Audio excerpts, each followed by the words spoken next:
Buenas noches, mi nombre es Fernanda Carolina y en este podcast hablaremos sobre la ironología y los personajes pacifistas. Tengo de invitadas a mi compañera Daniela Estefanía y Naira Mayela que nos ayudarán a implementar y completar la información sobre este tema tan importante. Principalmente hablaremos sobre la ironología, que también se conoce como la ciencia de la paz. Para ustedes, compañeras, ¿qué es la ciencia de la paz? Bueno, hola, soy Daniela. Yo creo que para mí la ciencia de la paz es la herramienta como que el ser humano ha creado tanto para comprender al mundo que lo rodea. No sé si estoy bien o no, pero pues más o menos tú veme comentando, Fernanda, qué es lo que opinas de mi opinión. Bueno, la ciencia de la paz es es una herramienta que se usa para comprender el mundo o las personas que nos rodean y se aplican sin, sin violencia, sin generar ningún tipo de violencia hacia las demás personas. Esto también conlleva que la ciencia de la paz o la paz se divida en dos clasificaciones, que son la paz negativa y la paz positiva. La paz negativa es la presencia de conflictos o violencia entre el mundo que nos rodea o entre los mismos ciudadanos, mientras que la paz positiva es donde los valores son parte de nuestra vida diaria en las relaciones entre las personas sin generar ningún tipo de conflicto entre los ciudadanos. Ahora, mi compañera Naira hablará sobre algunos personajes pacifistas importantes en la ciencia de la paz. Sí, muchas gracias, Fernanda. Bueno, pues ya habiendo hablado acerca de cómo funciona la ciencia de la paz, podemos ahondar también en los movimientos pacifistas que tuvieron una significativa influencia en formar las bases para instituciones pacíficas. Remontándonos a los años antes de Cristo, vemos los orígenes de dos religiones como es el budismo y el cristianismo, que trascienden en la historia y prosperan hasta nuestros tiempos en los bloques oriental y occidental. En 1324 vemos otro ejemplo de estos movimientos pacifistas, donde se referencia a la paz para ser atendida como la base indispensable del Estado y condición especial para la actividad humana dentro del libro El defensor de la paz, por Marsilio de Padua. Gracias a las acciones de Martín Lutero y Erasmo de Rotterdam en el siglo XV, se crearon iglesias protestantes como las anabaptistas, menonitas y los Amish. Similar a este resultado por sus acciones vemos a George Fox en el siglo XVII, quien fundó la Sociedad Religiosa de los Amigos. Y es en 1625 cuando Hugo Grocio logra plasmar las ideas de Francisco Vitoria en su libro El derecho de la guerra y la paz. Transportándonos al periodo de la Ilustración en el siglo XVIII, destacamos a la imagen de Immanuel Kant, quien argumentaba que la paz era posible mediante un orden jurídico y un sistema que propiciara a los gobiernos actuar a favor de la paz, e inmortalizó sus ideas en su obra más famosa, La Paz Perpetua. De Benito Juárez también ya hemos escuchado sus ideas y planteamientos, siendo nosotros mexicanas y mexicanos que crecieron escuchando la historia del país. Y por ello sabemos de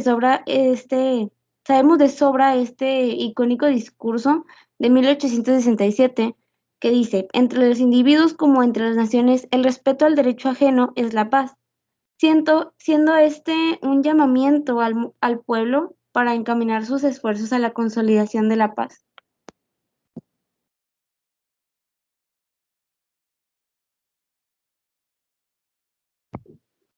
Mi compañera Naira nos dio algunos de los personajes más importantes en la ciencia de la paz. Sin embargo, mi compañera Daniela Estefanía también nos ayudará a completar la información. Hola, ¿cómo están? Pues nada, yo voy a hablar de algunos de los personajes más pacifistas a lo largo de la historia, como aquí podemos ver en 1889. Jane Addams fundó la Hull House de Chicago, una de las primeras casas de acogida de Estados Unidos. En 1901, James Henry Donat, primer Nobel de la Paz en la historia, compartió galardón de Federica Pazzi. Estuvo en la batalla de Solferino, a partir de la cual escribió unos libros después de años. En 1906, Teodoro Roosevelt organizó una conferencia de la paz en su país a la que invitó a líderes de Japón y Rusia, quienes en ese momento disputaban la guerra rusa-japonesa. Su mediación importante para la finalización de este conflicto le valió el Nobel, fue uno de los primeros en ganar esa distinción en su país. Continuamos con Martin Luther King Jr. en 1964 por su campaña no violenta en contra de la segregación racial, la discriminación y la pobreza. Después tenemos en 1965 Teresa de Calcuta, que decidió su vida a fundar su congregación religiosa Misioneras de la Caridad. En 1969, John Lennon, uno de los activistas en contra de la guerra de Vietnam, que con las letras de sus canciones y protestas llamó la atención de los medios para dar su mensaje acerca de lo que el mundo no necesitaba guerras.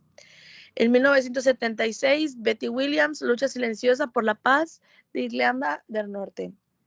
En 1978, Bob Marley quiso detener los conflictos de las calles y evitar una guerra civil utilizando su música. Escribió letras de propuesta para manifestar sus reivindicaciones.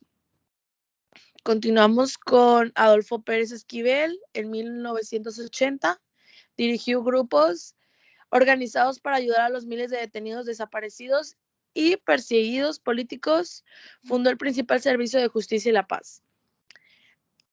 Continuamos con Dalai Lama, ganador del Premio Nobel de la Paz por ser uno del pensador universal acerca de las religiones iguales en su desarrollo, sobre el amor y comprensión y la búsqueda de felicidad para todos los seres.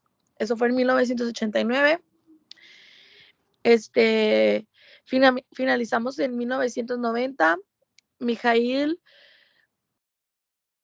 ocupó el cargo de secretario general del Partido Comunista de la Unión Soviética y 5 años después llegó a la presidencia Pieskla, clave del inicio de la democracia en la Unión Soviética y del fin de la Guerra Fría.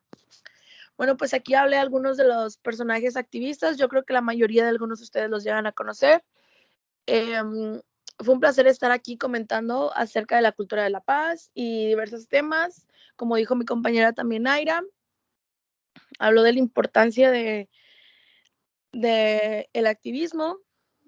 Y pues nada, así nos despedimos. Gracias por escucharnos. Que tengan una linda noche.